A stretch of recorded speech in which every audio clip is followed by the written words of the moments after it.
First we see statement, theorem.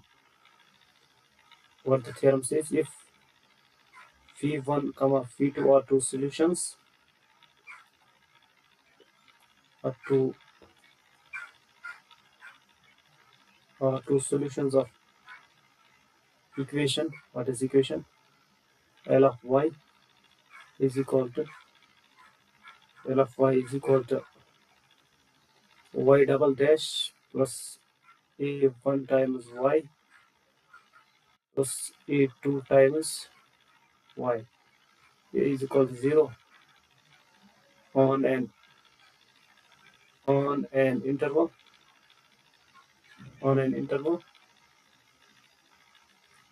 What is the interval? It will be I containing a point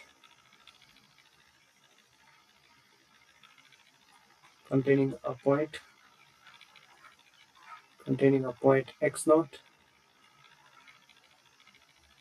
then तो इस results के मुताबिक कि हमारे पास क्या होगा, हमें क्या दिखाना है? हमें दिखाना है W of phi1 of phi2 at point x will be equivalent to e raised minus a1 times x minus x naught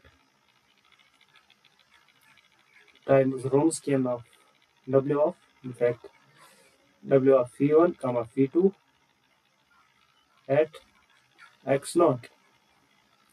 Okay, where this x, where W, this W of phi1 phi2 represents is Wronskian.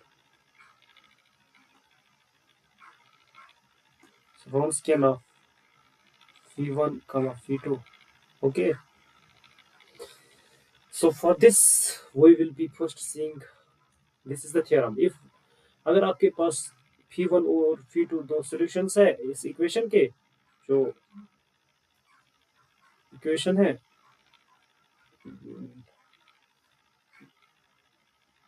is an ODE equation, second order, in fact, having an interval I containing a point x naught, then you have to show this W is Wronskian. In fact, we already know that what is a Wronskian. और Wronskian का मैंने आप लोगों को पहले ही बताया है. What is Wronskian. Wronskian अगर हम देखेंगे यहाँ, अगर आपके पास मान लो phi1 phi2 आपके पास दो सॉल्यूशंस है, तो आपको Wronskian इनका निकालना है. वो ऐसे निकलता है, वो होता है determinant of phi1 phi2 phi1 dash phi2 dash. Okay, इसको जब सॉल्व करते हैं तो ये निकलता है हमें phi1 phi2 dash minus phi2 phi1 dash. Okay, now coming on to the solution of this equation. अगर हम इस इक्वेशन का सॉल्यूशन देखेंगे, प्रूफ, इन फैक्ट प्रूफ देखेंगे, हम क्या लिखेंगे? we have given this equation having two solutions phi1 and phi2. So we first satisfy the two solutions phi1 and we will put the solutions in this equation. So what will be the equation first when putting phi1? It will be phi1 double dash plus a1 times phi1 dash plus a2 times phi is equal to 0, and the equation 2, on putting phi2, it will be phi2 double dash plus a1 times phi1 dash phi2 dash plus a2 times phi equal to 0. Okay, we have these two equations. Okay, now next what we will do, we will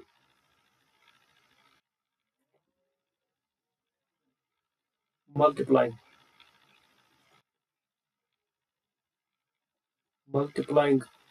equation first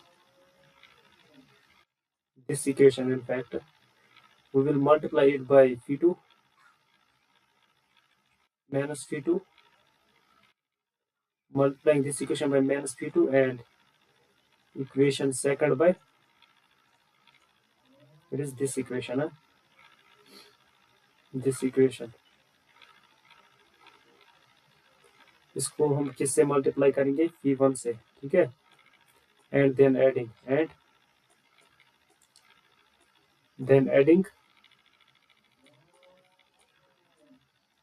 adding what we will get, हमें क्या मिलेगा इससे, हमें मिलेगा equation ऐसे phi1 phi2 double dash minus phi2 phi1 का double dash आएगा यहाँ पे minus plus phi1 times phi2 dash phi1 minus phi1 dash phi2 equivalent to 0. Notice that, और आपने नोटिस किया होगा इसमें, notice that if W is equal to W of phi1 phi2, okay, इससे हमें क्या मिलेगा, phi1 किसके बराबर निकलेगा, अगर आप देखोगे इस इक्वेशन में हमें निकलेगा W निकलेगा बराबर रॉन्स्कियन ऑफ phi1 phi2, जो मैंने अभी एग्जांपल पे आपको रॉन्स्कियन की डेफिनेशन फिर से समझाई थी यहाँ पे, हाँ, W ऑफ phi1 phi2, अगर आपको निकालना है W ऑफ phi1 phi2, वो होता है अगर आपके पास ये दो है, ठीक है, ये इसके हमें किसके बराबर निकलता है, इसके बराबर निकलता है ना, ऐसे ही हमें यहाँ पे अप्लाई करना है, W ऑफ phi1 phi2 हमें निकलता है बराबर किसके, ये निकलता है हमें बराबर phi1 phi2 dash minus phi2 phi1 dash, okay. इसी तरह अगर हम देखेंगे,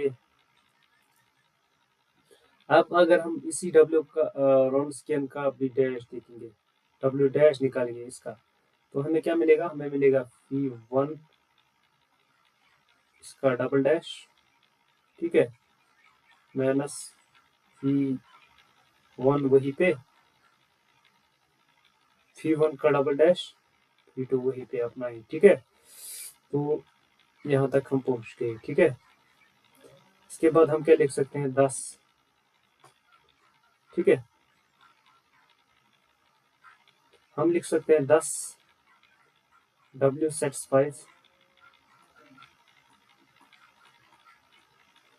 फर्स्ट ऑर्डर डिफरेंशियल इक्वेशन, और आपको पता है फर्स्ट ऑर्डर डिफरेंशियल इक्वेशन जो हमें मिलेगी W dash plus A1 times W is equal to 0, यह है फर्स्ट ऑर्डर, इसका सोल्यूशन आपको पता है, hence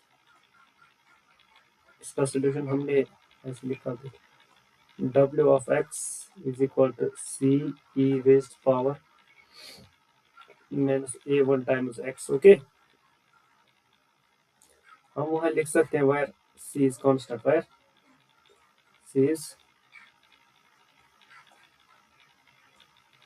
C is constant stuff, ठीक है। नेक्स्ट हम क्या कर सकते हैं, हम करेंगे काम put x is equal to x naught, y जहां जहां पर भी x है हम उसको वैल्यू देंगे x नॉट, ठीक है, हमें क्या मिलेगा, we get W of x naught is equivalent to C e raised power minus A1 times x naught, ठीक है। और इसको हम क्या कैसे मॉडिफाई कर सकते हैं, इसको हम लिख सकते हैं C यहाँ आएगा, ये आएगा e raised power minus A1 times x not times W of x not, okay. ये हमने निकाला वैल्यू किसका, C का, ठीक है, ये हमने C का वैल्यू निकाला, ठीक है। अगर आपको अब यहाँ पर देखो अगर हम इसको पुट करेंगे इस इक्वेशन में, कौन सी इक्वेशन, हाँ यहाँ, इसको करो putting in this equation, this for the value of C को अपना वैल्यू दे दो यहाँ पे, ठीक है। तो हमें क्या मिलेगा, हमें मिलेगा w ऑफ x, हमें मिलेगा w of x is equal to e raised power minus a1 times x minus x naught, ठीक है। इसको w of x naught, okay, which completes the proof,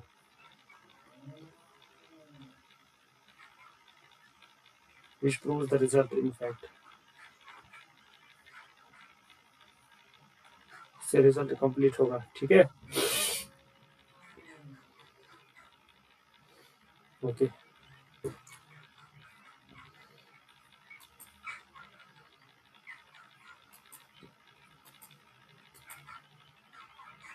thank you.